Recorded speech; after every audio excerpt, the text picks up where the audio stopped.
Walmart right now, and about to grab a few things, but at the same time I'm going to show y'all a few things that y'all might be able to get to help y'all, you know, winterize your truck and make sure you're ready for winter.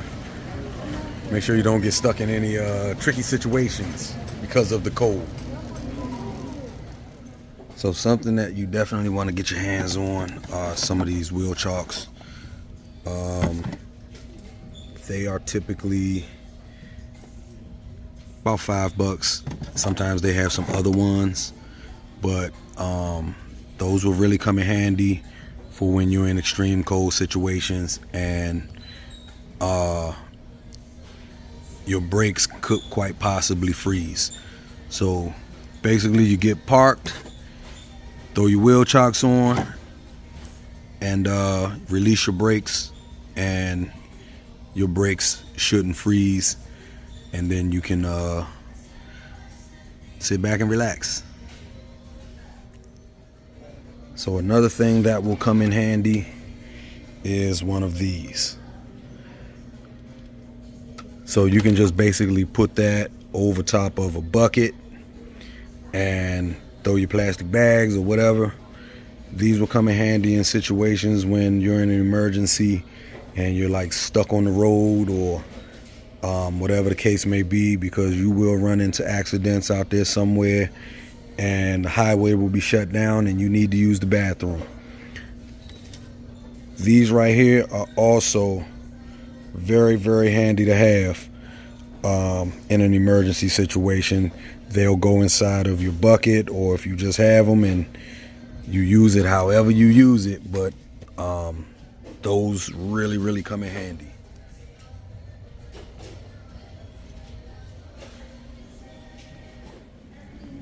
So the other thing is a small thing of cheap kitty litter. So kitty litter will help you out in situations where you're in like an icy situation and you get stuck. So you can throw some kitty litter in front of your wheels, get some traction and get out. A lot of the times it mainly happens on the docks when you may back down into a dock and it may be slick and then you can't get down. You can't get back up the dock. So kitty litter will definitely always be your best friend in icy or slick situations. Canned vegetables are always good to have. They're getting their first loss today, right? I doubt that. Who knows? We'll see. Anymore now, Dried pasta is always a pretty much of a favorite to keep in the truck, as well as pasta sauces. That way you can always make yourself some pasta and sauce. Crackers is another good thing to keep in the truck. Tuna fish and crackers can't go wrong. So another thing, you know, always keep yourself some water.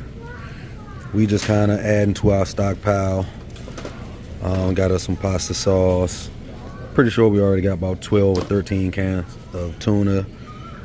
Ramen.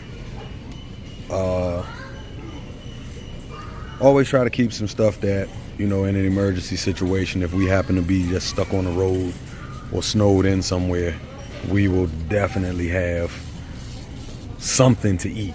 Might not be what we want, but it'll be something. So one of the things that we recommend getting is one of these little 12-volt heaters. It comes in handy underneath the bunk, which I'll show you in just a moment. I definitely wouldn't recommend getting that because that is like really, really powerful, but this one right here, it works perfect for going underneath the bunk and keeping it just warm enough so that when you're in extreme temperatures, it will not, your pipes won't freeze up. So these are perfect. So right about here is where we put the little small heater.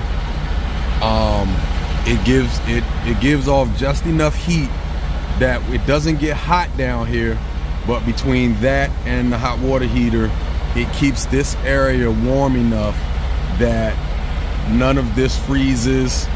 The water pump doesn't freeze, the water doesn't freeze, because the heating box is on the other side and it keeps it relatively warm back through there. And we did have one occasion where the temperature got down to like 13 degrees and we froze up. All of this froze. Thankfully nothing busted.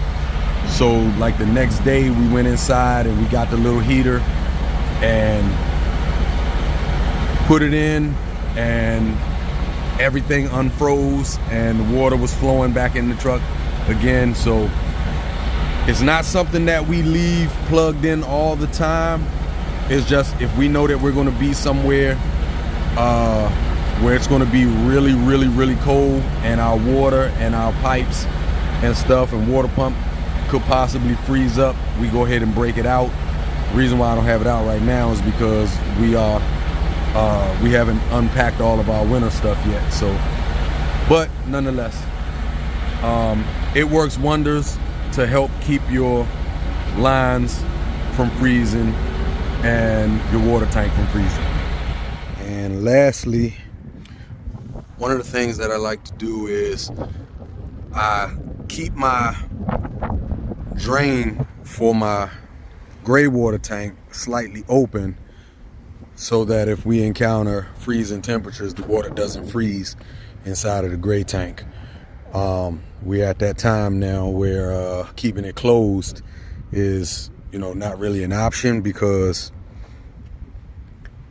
gnats will come up into the drain and if you leave it open. So now just crack it a little bit, and also drain your water tanks just in case, like if you're going to go on home time and it's going to be cold where you are, make sure you drain your water tanks, as well as when you stop for the evening, make sure that you also drain your air tanks, in which the pool valve is under there somewhere. It's in different places on different trucks, so make sure you do that, and you shouldn't have any issues with your truck freezing up. So while keeping warm on the inside, we typically will use our bunk heater.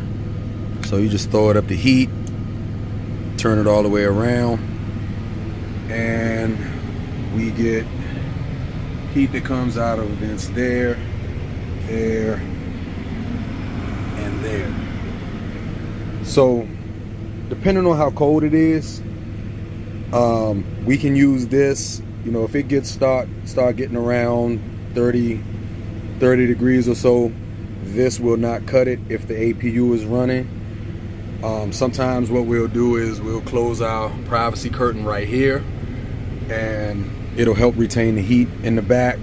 Sometimes we can close our privacy curtain there and it'll retain the heat in the back, but it'll be relatively cold up here. But the other thing that we also use is our S-bar, which is right here. So you have to be extremely careful using that thing, because that thing gets hot. So if you put anything in front of it, it will melt it. Now that thing, I don't care how cold it is. We've been up on our ranch and it's been like 20 degrees, and that thing has kept the inside of this truck toasty. And we don't even have to close the privacy curtain. It'll be hot in here. So that's how we kind of winterize and keep warm. So if you have one of these, utilize these tips, feel free. We about to have us some lunch real quick. Make sure you stock up on your fluids, coolant, oil, We try to keep an extra DEF just in case you get somewhere and the DEF is frozen during the winter time. So yeah. Hey. All right, so y'all be cool. We're gonna eat these crabs real quick, and welcome to November.